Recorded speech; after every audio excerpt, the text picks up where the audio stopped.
Why, after your loved one died, did you begin to dislike hearing platitudes and Bible verses? This is a great question, and of course, it does not represent how every person feels after the loss of a loved one.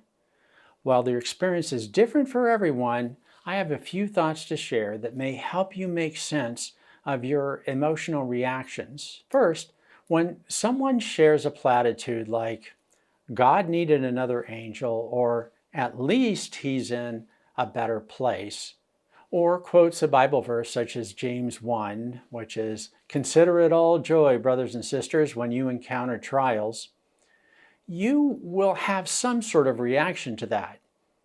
You might not like hearing it, you might like hearing it, or you may simply not care. Any and all of those reactions are, of course, reasonable. But I'm talking right now to those people who don't like hearing such well-intended offerings from family or friends. And I'm especially speaking to you if you dislike hearing those sayings and you're not sure why, or you're feeling guilty that you feel that way. Look, there's many reasons you may be reacting negatively. First, many people just don't want unsolicited advice, and shallow sayings don't address your deep emotional pain in a productive way. These messages just remind you of your pain by giving your wounds a good poke. And frankly, some platitudes are, well, they're just pure nonsense. God does not need another angel. And let's say if he did, he would just create one. He would not cause a human being to die for that purpose. I remember thinking, but not saying, I wish he had chosen you instead of my loved one. You'd be a terrific angel. One widow shared the following when told her husband was now in a better place. She responded, no, he'd be in a better place if he were alive and standing here with me right now. That would be a better place. I suppose she didn't hear that thought twice from the same person. Even Bible verses, while we know they are true, may not be applicable to your circumstances, like, count it all joy, brothers and sisters, when you encounter trials.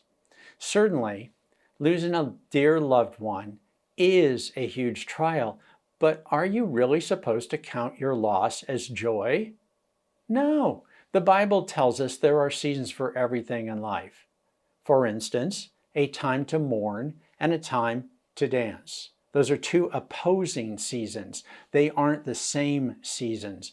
Right now, you need a big helping of comfort and time to mourn.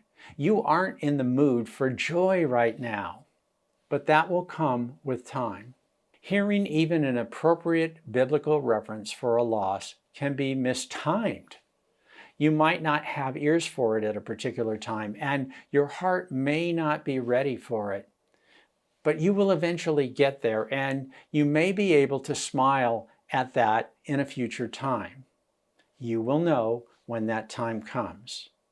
So until that time comes, what are you to do when presented with off-putting statements and quotes? First, you can respond directly by saying something as, I'm sure you mean well, but I'm just in too much pain to hear that right now. That approach usually works splendidly, and you'll feel better for having spoken up for yourself.